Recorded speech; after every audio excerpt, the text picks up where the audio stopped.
नमस्कार दोस्तों। आज मैं आपके सामने बहुत ही महत्वपूर्ण लेखक और उनकी रचनाओं को लेकर मैं आज आपके सामने आया हूँ। और ये एक ऐसा विषय है जो अधिकतर एग्जामों में पूछा जाता है। और ये प्राचीन भारतीय इतिहास के साथ साथ ये यूपी टेट सी टेट में अंग्रेजी के स्थान पर जो संस्कृत विषय लिया जाता है उसमें भी काफी महत्वपूर्ण है। वहां से कम 2 से 3 प्रश्न यहाँ से आपको देखने को मिलेंगे। मैं लेखक जो लेके आया हूँ और उनकी रचनाएं ये बहुत ही चैलेंज वाली चीज होती है, क्योंकि इसमें सारी चीजें फैक्ट के रूप में होती हैं और इनको याद करना भी बहुत काफी हद तक कठिन होता है। तो इसके लिए मैं एक ट्रिक भी साथ में लेके आया हूँ जिससे आपको बहुत ही इजी तरीके से याद भी हो जाएगी।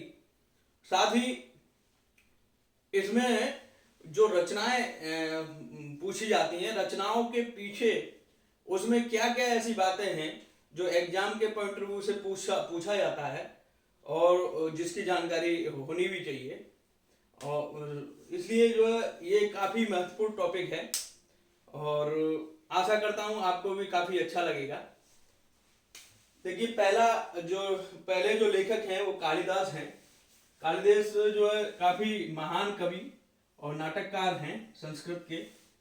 इनकी जो रचनाएं काफ़ी फेमस रचनाएं हैं। इनकी अधिकतर कोई अगर प्रश्न लेखक से आता है तो कालिदास काफ़ी महत्वपूर्ण लेखकों में होते हैं। तो इनकी जो रचनाएं याद करने की जो ट्रिक होती है वो ट्रिक इस तरीके से है कि रवि, अमेय और कुमार, हम इन शब्दों को एक एक करके तोड़ेंगे तो इनकी सारी रचनाएं इसमें शामिल हैं। रवि से र, इसका ऋतु संहार पहला। ये ऋतु संहार में जो काम की चीज है वो है ये जो है कालिदास का प्रथम काव्य रचना है।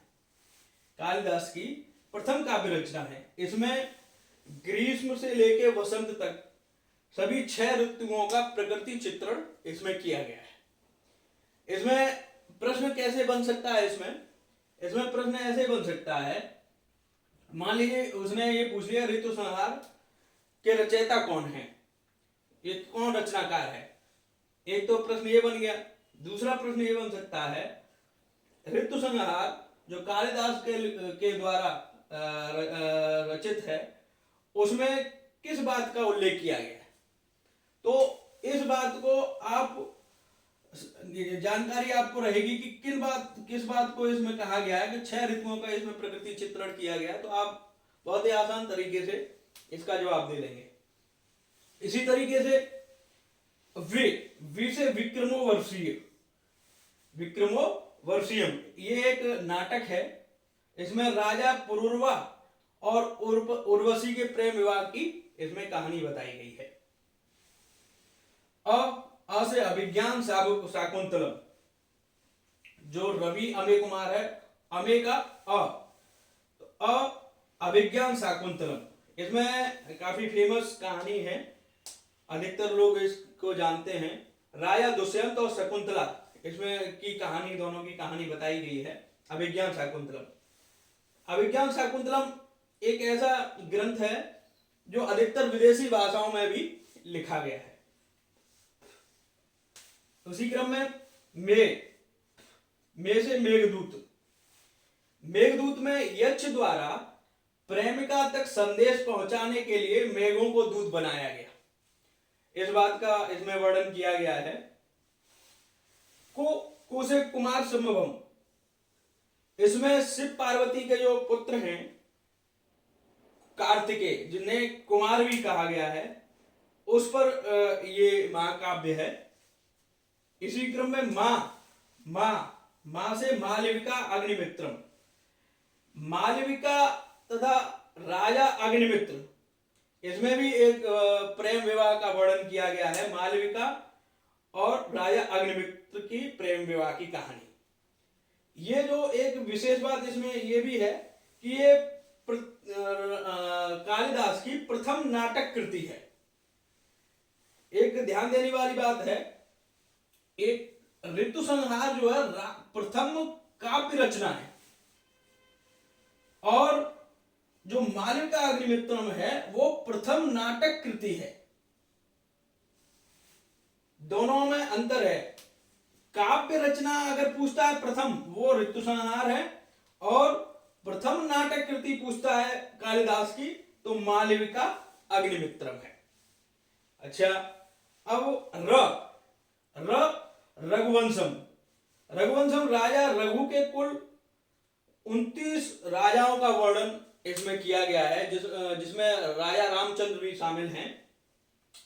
इस रघुवंशम में ऐसा राजा रघु के कुलों का वर्णन है। आगे बाणभट्ट। बाणभट्ट एक गद्यकार और एक कवि भी रहे हैं। अब इनकी जो रचनाएं हैं, वो रचनाओं की ट्रिक है हर्ष का चंडी बाण। हर्ष का चंडी बाण, इसमें 3 रचनाएं शामिल हो गई। हर्ष का मतलब हर्ष चरित। हर्ष चरित जो राजा हर्षवर्धन थे, उनके समकालीन थे, उनके समय में ये जो है इन्होंने ये हर्ष के चरित्र की का वर्णन किया गया है बाणभट्ट के द्वारा। कादंबरी ये उपन्यास है, ये विश्व का प्रथम उपन्यास माना जाता है। चंडी से चंडी शतकम, इसमें चंडी देवी की स्तुति 100 श्लोकों में की गई है। इसी क्रम में हर्ष के द्वारा राजा हर्ष जो थे हर्षवर्धन, उनके द्वारा 3 मुख्य रचनाएं की गई, जिनको याद करने की ट्रिक है हर्ष की प्रेरणा। हर्ष तो राजा का नाम हो गया। प्रेरणा से 3 कृति आ गई। प्रे से प्रियदर्शिका, र से रत्नावली, ना से नागानंद। प्रियदर्शिका में राजा उदयन राजकुमारी प्रियदर्शिका की कहानी इसमें बताई गई है। रत्नावली में विदुषी महिला की के ऊपर बताया गया है। नागानंद एक गरुड़ देवता को खुश करने के लिए, नागों की बलि देने को रोकने के लिए राजकुमार जिमित वाहन द्वारा शरीर त्यागने की इसमें कहानी बताई गई है। जैसे कि नाम से स्पष्ट हो रहा है, नागानंद नागों की बलि जो दी जा रही थी, उसको जो है रोकने के लिए उन्होंने राजकुमार जिमित वाहन ने अपना शरीर त्यागा था, उसके ऊपर ये कहानी है। इसी तरीके से आर्यभट्ट जो लेखक हैं, उनकी भी कृतियां मुख्यतः 3 हैं। सूर्य ब्रह्म आर्य, ये ट्रिक है। सूर्य ब्रह्म आर्य हैं, आर्य का मतलब श्रेष्ठ, सूर्य ब्रह्म श्रेष्ठ है, मतलब ये तो आसानी से ट्रिक याद हो जाएगी। सूर्य ब्रह्म आर्य हैं। सूर्य से सूर्य सिद्धांत, ब्रह्म से ब्रह्म सिद्धांत, आर्य से आर्यभट्टीयम। सूर्य सिद्धांत में जो खगोल शास्त्र के बारे में बताया गया है, और आर्यभट्टीयम वर्गमूल और घनमूल के बारे में इसमें बताया गया है। ब्रह्म सिद्धांत भी खगोल शास्त्र से संबंधित है। आर्यभट्ट भी जो है हमारा जो सबसे प्रथम उपग्रह भेजा गया था, कृत्रिम उपग्रह, तो उसका नाम भी आर्यभट्ट ही रखा गया था। ये काफी विद्वान रहे हैं, विद्वान लेखक हैं, ज्योतिषाचार्य और गणितज्ञ भी रहे हैं। इसी क्रम में अश्वघोष की रचनाएं भी आती हैं। तो अश्वघोष की जो ट्रिक है याद करने की, बुद्ध की सांसों, बुद्ध से बुद्धचरित, सा से सारपुत्र, सो से सौदरानंद। अश्वघोष कुषाणों के समय जो एक राजा थे, कुषाण शासक कनिष्क, उसके समकालीन थे अश्वघोष। भास की जो रचनाएं हैं वो हैं, उनका जो ट्रिक है याद करने की, भास ने स्व अचार डाला। स्व से स्वप्नवास दत्ता, अ से अरुभंग, चार से चारु दत्ता। बहुत आसान ट्रिक है और सारी रचनाएं इसमें शामिल हैं। अब बात आती है दंडिन, या कहीं कहीं दंडी भी लिखा हुआ मिलता है कई पुस्तकों में। इनकी ये संस्कृत के पहला जो इन्होंने गद्य लिखा था 10 कुमार चरित, इसी के आधार पर इनको संस्कृत का पहला गद्यकार बोला गया। इनके जो याद करने की ट्रिक है इनकी रचनाओं को, दंडिन के 10 काव्य, दंडिन के 10 काव्य, 10 से 10 कुमार चरित, काव्य से काव्य दर्शन। 10 कुमार चरित 10 कुमारों के चरित्रों का वर्णन है। और इसी तरीके से वाराह मेरे, मैं डिस्क्राइब उन्हीं रचनाओं को कर रहा हूं, हल्की सी उनके बारे में बता रहा हूं जहां से प्रश्न बनते हैं। इसी तरीके से वाराह मिहिर, वराह मिहिर, वराह मिहिर का खगोल शास्त्री और ज्योतिषाचार्य थे।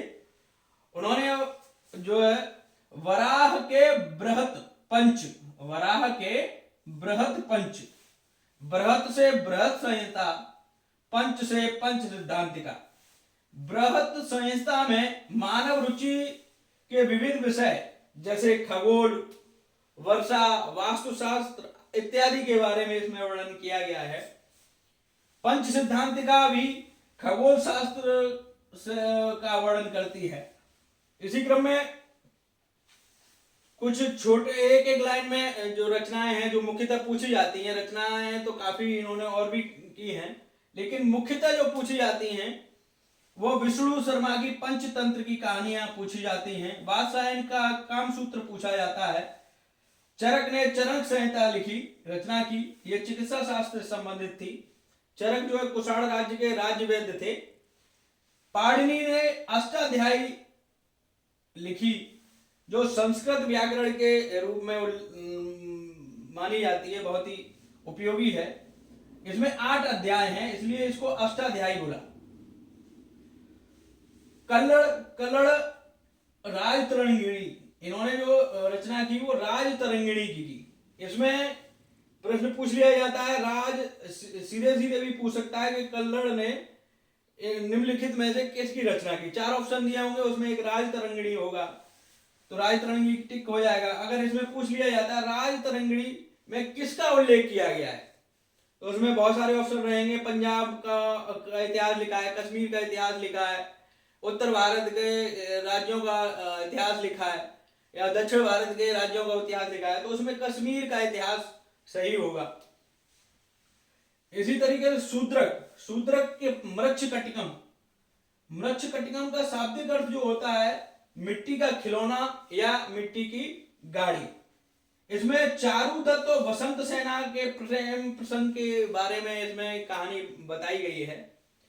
नागसेन, अगला है नागसेन के द्वारा, जो बौद्ध भिक्षु थे उनके द्वारा एक बौद्ध ग्रंथ लिखा गया मिलिंद पनो, मिलिंद पनो, ये पाली भाषा में लिखा गया था।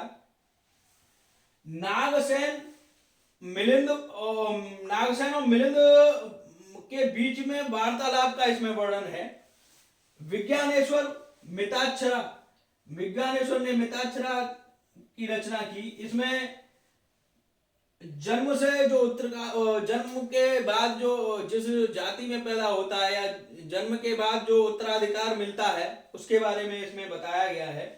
भवभूमि, भवभूमि के द्वारा उत्तर रामचरित का रचना की। भास्कराचार्य के द्वारा सिद्धांत शिरोमणि और लीलावती की रचना की। ये गणितज्ञ थे। सिद्धांत शिरोमणि गणित और खगोल के बारे में जानकारी देती है, लीलावती वही अंक गणित के बारे में जानकारी देती है। कुल मिलाकर के दोनों गणित से संबंधित हैं। सुश्रुत जो शल्य चिकित्सा के जनक भी माने जाते हैं, सुश्रुत शल्य चिकित्सा के जनक हैं। इन्होंने सुश्रुत संहिता लिखी जो शल्य चिकित्सा से संबंधित थी। सुश्रुत जो है काफी फेमस शल्य चिकित्सक माने जाते हैं। 2500 वर्ष पहले जो पहली प्लास्टिक सर्जरी जो हुई थी वो 2500 वर्ष पहले सुश्रुत के द्वारा ही की गई थी। ये जो मैंने बहुत ही महत्वपूर्ण लेखक के बारे में बताया, लेखकों उनकी रचनाओं के बारे में बताया, और मेरी कोशिश यही है कि बहुत ही कम समय में अधिक से अधिक आपके लिए यहाँ उपयोगी कंटेंट में लेकर आऊं और सीधे सीधे आपको पेपर में यहाँ से मिले, यही मेरी कोशिश है और यही कोशिश मेरी आगे भी रहेगी। इसके लिए आप मेरी वीडियो लगातार देखते रहें और आपको ये वीडियो अच्छी लगी हो तो आप लाइक, शेयर और सब्सक्राइब जरूर करें। बहुत बहुत धन्यवाद।